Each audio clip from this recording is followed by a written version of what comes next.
what does the Vixen say? And I'm sorry, we're not in really good light today. It's not a really good light day. It's not a really good light. It's not a really good day. I'm sitting much closer. If I sat back, but then I'd have to yell, so I'm not gonna do that. All right. I was probably a little closer than you'd want to be. Anyway, today's question comes from, watch my eyes, SG Overwatch, who originally was Ninja Pro X69. That's how I met him, originally on YouTube. He is now streaming on Mixer as SG Overwatch, and will soon be Snow Goons Gaming, which is really kind of a cool name, because he's going to be doing some gaming with his brother.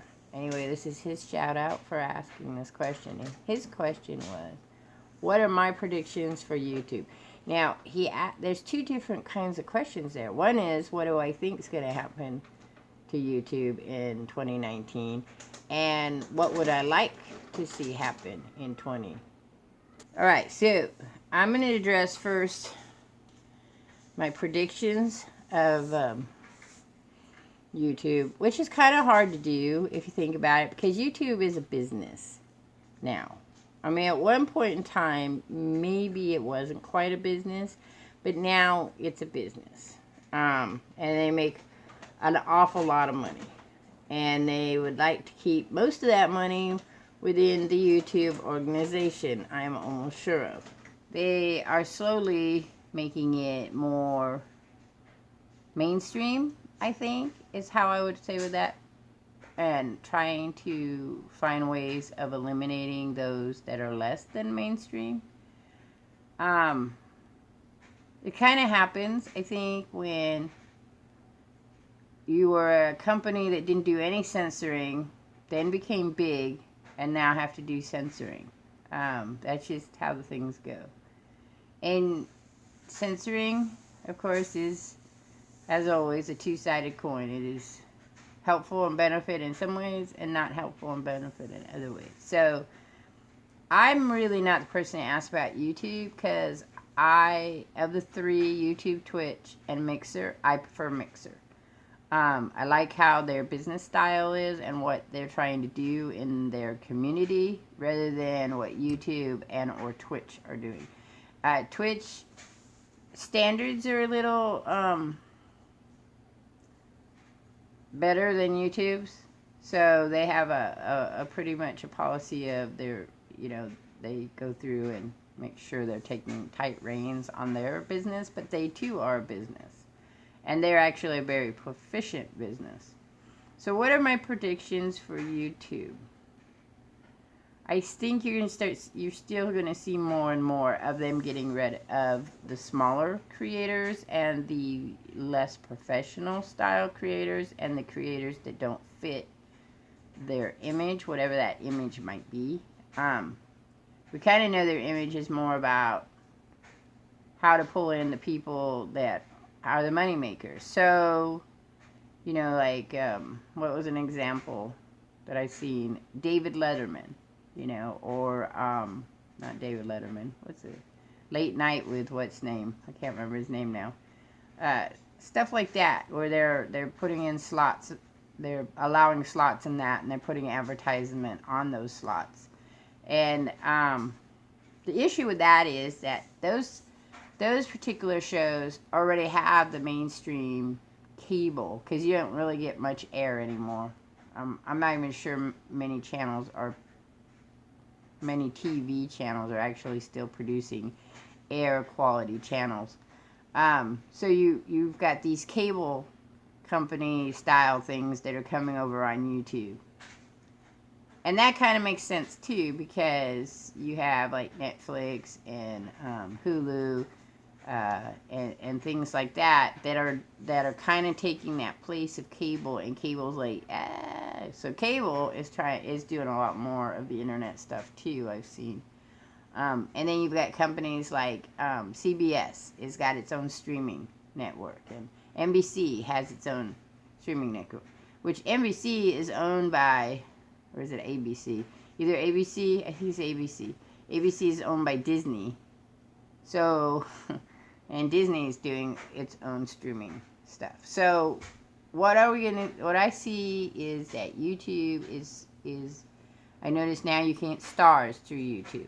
YouTube is going to be a major factor in the streaming business, and they're slowly going to either figure out a way to put small creators in their own little weird place, or they're going to make it harder and harder and harder for little channels to actually do something and let other platforms take over from that. Mixer is not very easy to get to be partner.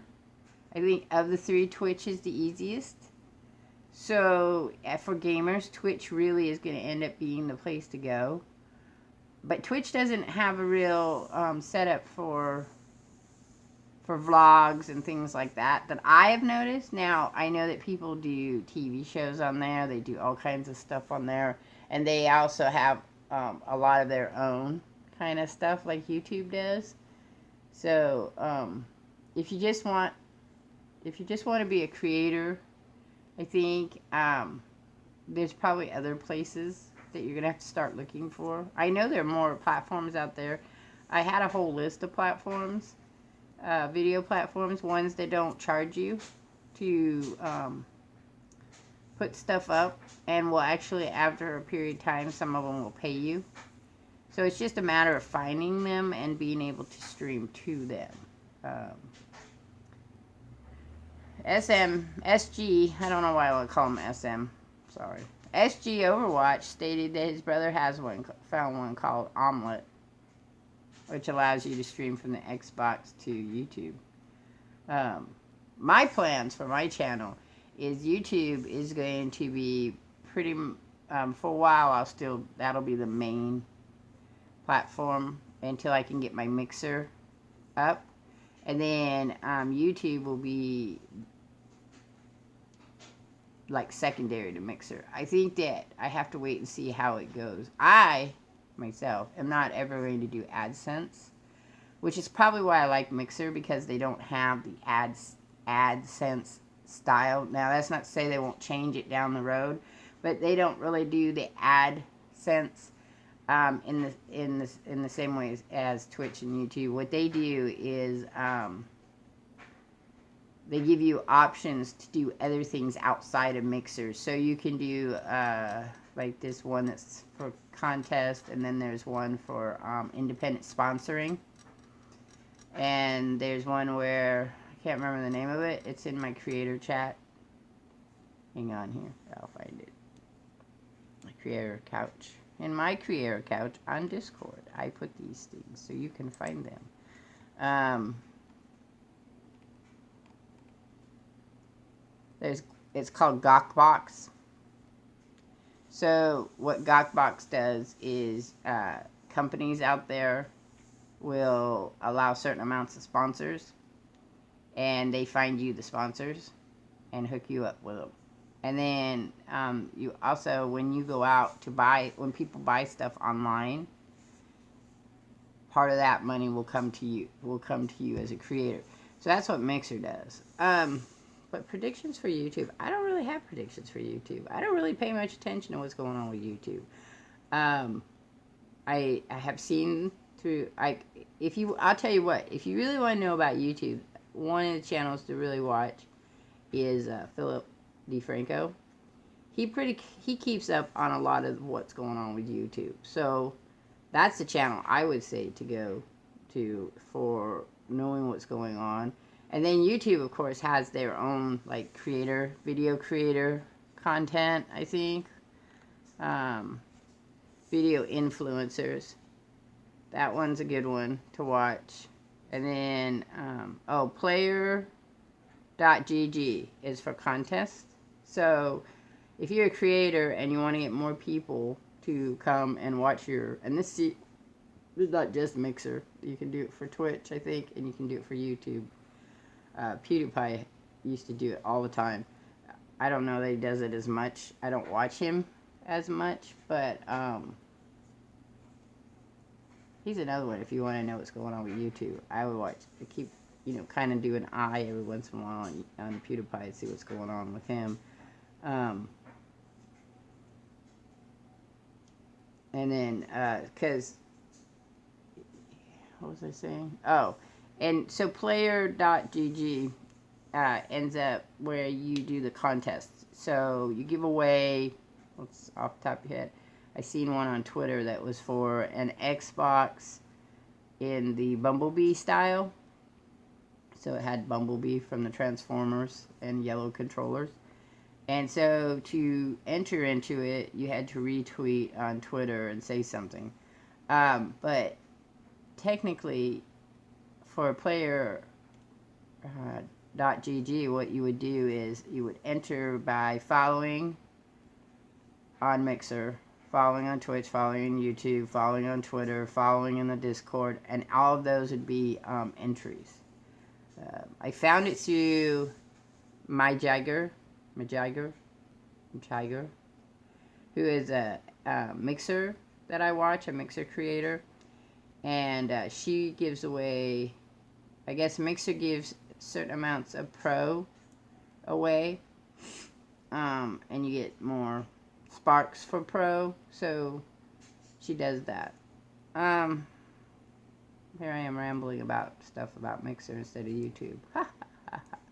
The other thing is what would I like to see from YouTube? And some of the stuff I would like to see from YouTube is not things they could do. It's kind of not in their thing. But I would like them to create a mentoring like program for, and they kind of have one, but if you, it's so broad, it's not really what I'm thinking of as a mentor. But their video influence is kind of a mentoring thing, and when they're live you can ask them questions, but again it's not really that one-on-one kind of teacher-like style thing.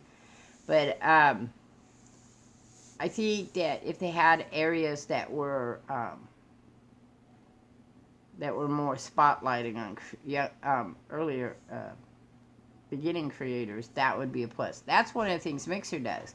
Mixer has, once you become partner with them, they have a 24 hours, 7 days a week, 24/7 channel called Channel 1. And it features their all of their creators that are partners. And when the viewer watches that, who is following Channel 1, they earn extra Sparks, and then those Sparks is what you can use to pay your favorite creators, which is kind of a really cool idea.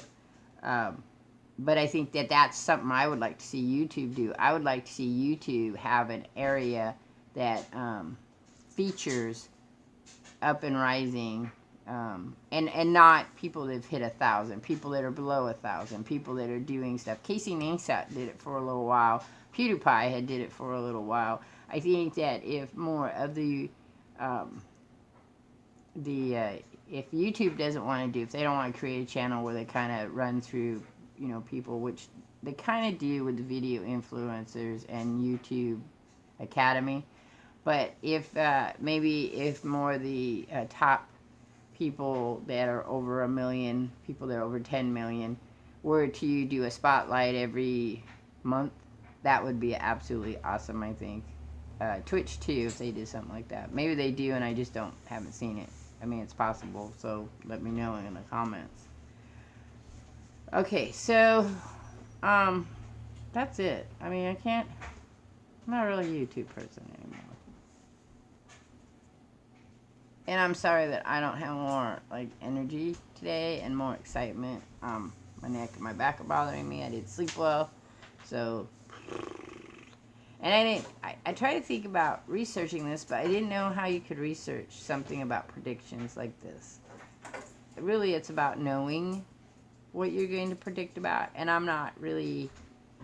I keep an eye and an ear out about what's going on, just as it might affect me. But it's really not going to affect me because I'm not at 1,000. I'm having, I'm at like 300 subs. So I'm not at a level that would say, oh, I need to worry more about this. And I'm not going to do AdSense, so it wouldn't matter anyway. I mean, 1,000's, the only other thing you get at 1,000 is you're eligible. Well, you have to be at 1,000 subs and so many watch hours, and you get the super chat. So that might be the other plus. And you're allowed to sponsor. So I might do those two, but I really am not going to be doing much of the AdSense. I'd rather keep it ad-free as much as possible. And I think that's an option that they could give people at an earlier state, that if you don't want to do the AdSense, you could do the super chat at 500, which you might be able to do it at 500. I know that you can create your own gaming bot things that do kind of like a super chat, so maybe you wouldn't need the super chat. So I don't know. Like I'd like to tell SG Overwatch that I know more about what I'm talking about than I do, but I don't. I just don't. I do think though that YouTube's going to be harder and harder for up and coming creators, whether it be gaming, whether it be animation. I mean, I think you can do better as a creator who doesn't do gaming if you do, and possibly maybe vlogs, but I really think that your best bet if you want to get into YouTube would be to either already have a website of your own and you have been creating content, or if you're coming from Twitch or Mixer and you just want to add more audience, or if you are doing small films and things that people like to watch out there. The comedy skit things seem to do really well. The story skits.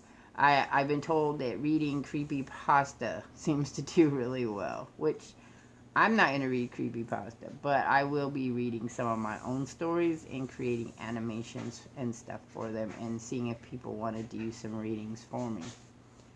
But that's it. I mean, I'm not a very big YouTube creator at this point in time, so it'd be interesting if any of you who are over 500 or even 1,000 would like to make a comment down below for SG Overwatch and let him know what your predictions are. Anyway, so that's it for me. Next vlog will be my topic vlog. Not sure yet which one I'm doing. I think it's about children. And I'm sorry that I didn't do a vlog last week. I wasn't really feeling well, to the point that I didn't want to get out of bed. And if I don't do the vlogs early in the morning, they don't get edited and up before the evening time, because Saturdays are kind of funky around here. Alright, I'm out of here. Catch you all on the flip side.